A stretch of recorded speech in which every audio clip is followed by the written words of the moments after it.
Para empezar, ¿puedes contarnos un poco sobre un como pequeño resumen de tu currículum? Estudios, experiencia profesional, logros. Ujú. Muy rápidamente. Estudié en la Facultad de Ciencias de la Universidad Nacional, la carrera de físico. Y cuando hice mi tesis de investigación en un tema que se llama procesos multifotónicos, y se trata de estudiar moléculas con láseres, construir un instrumento para medirlas. Eso fue en 1997. Y después estuve en una estancia muy interesante en el Laboratorio Nacional de Los Álamos, Los Álamos National Lab, en un programa de supercómputo, el grupo se llama T4, y después me fui a la Universidad de Manchester a hacer lo que llaman MSc, que es el Masters in Science, y el PhD, que es el doctorado en física molecular. Y mi proyecto estuvo involucrado con usar aceleradores que se llaman simplotrones, y son máquinas que sirven para estudiar moléculas, estudiar proteínas, estudiar propiedades de materiales. Y terminé mi doctorado en el 2001 y después me pusieron un trabajo de asociado de investigación en un laboratorio que se llama Schuster Lab, un lugar muy interesante que es donde trabajó Rutherford, por ejemplo, gente muy famosa. Y estuve ahí 2 años en un programa conjunto entre un laboratorio europeo que se llama Electra, el laboratorio de luz sincrotónica de Electra, el Imperial College en Londres y la Universidad de Manchester. Y básicamente me encargaba de hacer experimentos, coordinar un equipo de investigación, llevar instrumentos y reportar los resultados de lo que hacíamos en artículos de investigación, que es lo que me piden en mi trabajo que haga. Y acabando mi estancia postdoctoral, le llaman, ¿no?, de asociado de investigación, regresé a México como investigador de la UNAM, en donde trabajo hasta la fecha, de investigador titular en el área de física molecular y plasmas del campus Morelos de la UNAM. Empezando con las preguntas, ¿cuáles fueron los criterios que tú tomaste para elegir tu carrera? Cariño, no tenía criterios, era pasión, me gusta mucho la ciencia. Típicamente en el ambiente familiar te dicen que estudias ingeniería o algo que haga dinero, ¿no? Mm. El énfasis de la gente tiene que ser más económico que por intereses internos. Y para mí fue decidir lo que yo creía que era lo mejor para mí, y era que quería entender cómo funcionaba el mundo, y es lo que quería. Ese fue mi criterio. Mi criterio fue satisfacer mi curiosidad, y la carrera de ciencia es lo que hace, en teoría. Aunque todo el mundo me decía que estudiaba ingeniería, pero no quise. ¿Qué influencia tuvieron las relaciones personales en tu decisión? Hubo una influencia son indirectas, nunca son claras las influencias, ¿no? Pero las personas que más me influyó, curiosamente, fue mi papá, ¿no? Y es curioso porque él no era una persona que estudiaba ciencia, pero era un tipo muy curioso y me platicó cuando era muy chiquito exactamente cómo funcionan las televisiones. De aquel entonces, no las digitales de ahora. Y me fascinó lo que me contó. No se me ha olvidado hasta la fecha. Y decidí a entender mucho más de lo que él me había explicado, ¿no? Tratar de entender más. Y más que influencias personales, es que el Tehuacán se ve el cielo y es hermosa la naturaleza. Pero sí, una influencia directa fue mi papá, Fernando Juárez. Eh, cuáles eran en ese tiempo las expectativas que tenías sobre la carrera? Te contaba que yo entré a la UNAM con la esperanza de saber todo. Quería yo salir de la carrera y que cuando salía de la carrera pudiera explicar cosas. Además, típicamente a la gente no le intrigan, pero a mí sí me intrigaban, ¿no? Por ejemplo, decía yo, ¿por qué se refleja la luz en el agua? ¿Por qué brillan las estrellas? ¿Por qué la Tierra nos atrae hacia el centro, no? Y quería entender a un nivel profundo por qué. Esa era mi expectativa. Y resultó que entendí un porcentaje muy chiquito de principios fundamentales, pero es bien complejo, ¿no? Entonces, mis expectativas eran saber todo. Y ¿Y no, pues esas eso. expectativas se cumplieron o hubo algunas que sí y otras que no? ¿Cómo?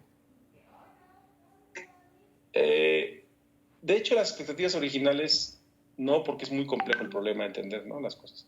Pero surgieron otras que no esperaba. surgieron cosas muy interesantes. Por ejemplo, en este momento los desarrollos más importantes en el mundo, o las empresas más importantes, se basan en ciencia, no en ingeniería, ¿no? Se basan en desarrollos tecnológicos. Y eso yo no lo esperaba, ¿no? Cuando yo estudié la carrera no era así, no existía Google, no existía el Internet, apenas empezaba, ¿no? Estamos hablando del 97. Entonces, el boom tecnológico que estás viendo ahorita, ¿no? Skype no existía, ¿ok? Y, por ejemplo, Skype se basa en algoritmos de corrección de audio bastante sofisticados y tienen que ver con procesamiento de señales y matemáticas y física.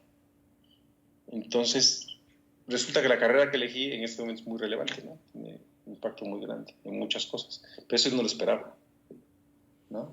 Uh-huh. Y otras como entender todo y entender las razones del origen del mundo. Yo creo que no voy a acabar, es muy complejo. Pero ahí voy. En cuanto al lugar, ¿cómo elegiste dónde estudiar la carrera? Quería ir a la mejor universidad del país. Y para mí era la UNAM. Mira, había en ese entonces varios reportajes y me acuerdo mucho de haber visto el Centro Cultural y ver CU. Y me impresionó. Y me sigue. Tan me impresiona que hasta la fecha, cuando paso por ahí en el estado universitario, paso por el campus de la UNAM, se me enchina la piel, ¿no? Porque significa más que los edificios, es un proyecto cultural, ¿no? Un proyecto de país. Me encantaba, la UNAM para mí fue mi sueño y lo hice. Entonces, sí, una expectativa muy cubierta. Y mientras estudiabas la carrera, ¿cuáles fueron los mayores obstáculos y retos que tuviste que enfrentar? A ver, bueno, la carrera es difícil porque voy a tratar de explicarte rápido. El modelo educativo normal en México es que acumules información, típicamente. Bueno, al menos cuando a mí me educaron. Y que la almacenes y la devuelvas, y no que hagas o que crees lo que no existe, ¿no? Crear algo que no existe es muy difícil.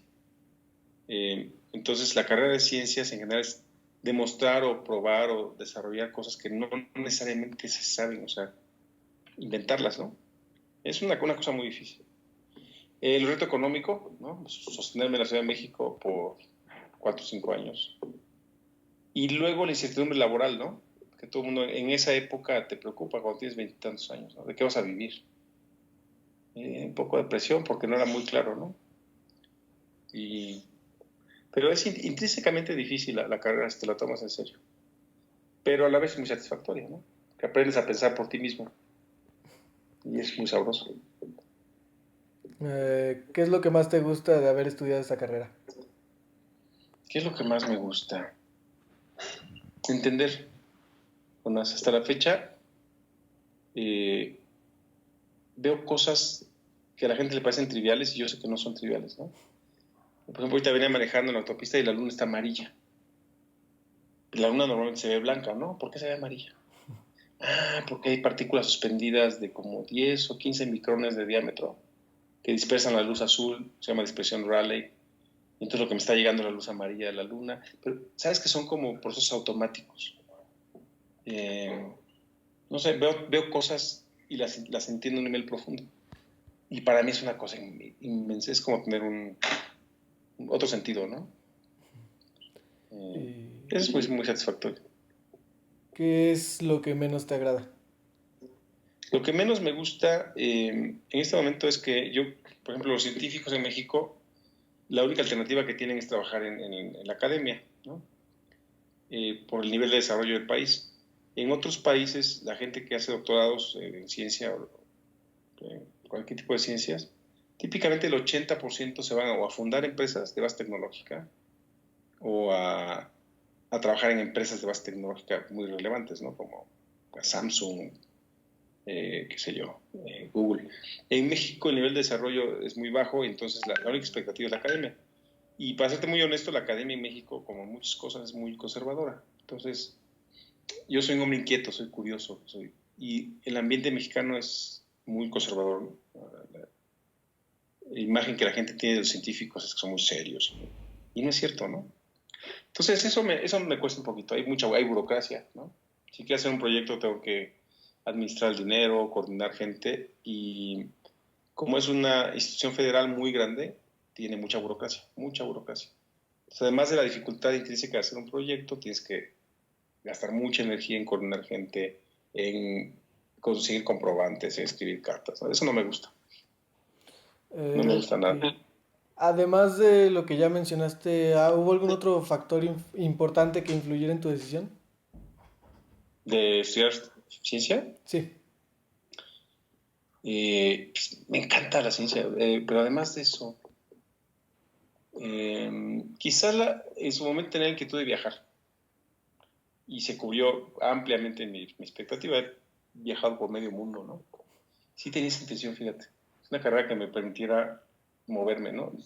Y todavía no existía la globalización. Es bien chistoso, ¿no? En el 97, estamos hablando de hace 15 años, ¿no? 16. El concepto de globalización como existe ahora, de que puedas hacer un intercambio y vivir y moverte, hacer, no existía, no era tan sencillo. No había tratado de libre comercio, ¿no? En México. Entonces, tenía expectativa y sí, se cumplió. Viajar, conocer otras maneras de pensar y de vivir, ¿no? Ok. Y lo sigo haciendo. Ya para terminar la última pregunta, ¿crees que hayas tomado la decisión correcta con la carrera que elegiste? Eh, sí, sí, lo haría de nuevo. Lo haría de nuevo, sin problemas. Ese tipo de decisiones que te cambian la vida. Me cambió la vida. Sencillamente me cambió. Quizás si hubiera estudiado ingeniería, bien, la vida convencional, bien. Esto me cambió la vida. Porque no he parado, ¿no? Sigo pensando en proyectos, sigo pensando en... Y no, me cambió la vida. Entonces no, lo haría de nuevo. Sí. Ok. Eso sería todo. Gracias.